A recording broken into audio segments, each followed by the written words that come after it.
फैब्ला बियो मिगि जानानै मोदोम थोर मावनानै गाबनानै होनबाय फायखाना बारान्दायाव गाग्रायाव जिरायनानै आमा आंखौ मास्टारा न'आव सोनानै जिनाहारि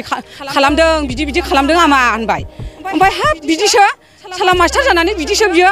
राग जोंनानै आङो अनलाखौ दोननानै नागिरबाय फै आं गैया ओमफ्राय नै बेयाव मोनहैबाय आङो रायबाय आं बुबाय आरोखि आङो ओमफ्राय नों मानो बिदि खालामनांगौ आंनि फिसाखौ होननानै ओमफ्राय दाना बिदि होनबा बियो नङा जाबाय मा नङाबा माने आंनि फिसा खिथाखो जाम्बिसो बियो होननानै ओमफ्राय दाना आंनि फिसानाव सोंबावबाय आं नोंगौ खेबनै बावसैनो ओमफ्राय दस्रा न'खरनि मानसियावबो खिथाहैदोंनो मास्टारा बिदि आंखौ खालायबाय थाफैयो बुंबाय थाफैयो ओमफ्राय आंखौहाय बियो जिनाहारिबो खालामो बिदि लंपेन्ट खुनानैबो आंखौ बिदि गावनिखौ देखायो होननानै बुंबायनो ओमफ्राय दाना बिसोर दहाय खिथाजोब्बाय आरोखि आंनो नै आयै दाखालिनिफ्रायनो बियो होननानै ओमफ्राय फिसायाबो दहाय खिथाबाय खेबनैसै होननानै हाब बिदिसो होननानै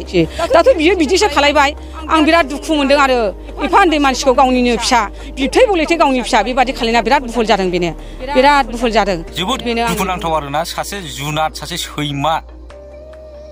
जोलैनि हांगारा गावनि फिसाजोखौनो रेप खालामनो आरोना गावनि फिसाजों समान सासे मास्टारलायानो गावनि स्टुडेन्टखौनो सासे क्लास 5आवल' हाबनाय गथ'खौ बेबायदि गाज्रि खालामनाया जिनाहारि खालामनाया जोबोद गाज्रि आरोना समाजाव जोबोद गुबुंले लाबोदों आरोना बे मानसिया ओरैबायदि सैमा जुनार आखुनि मानसि बियो राजेन्द्रपुर गामिनि आरोना बे मानसिया मिथिंगा बसुमतारी होननाय बे सैमाखौहाय ओरैबायदि पस्टार गिदिर सिथाबनानै गामियावहाय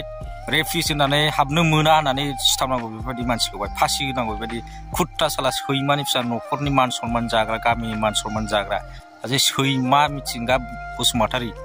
मानसिखौ नायना ला ओरैबायदि सैमा बे मानसिया सैमाखा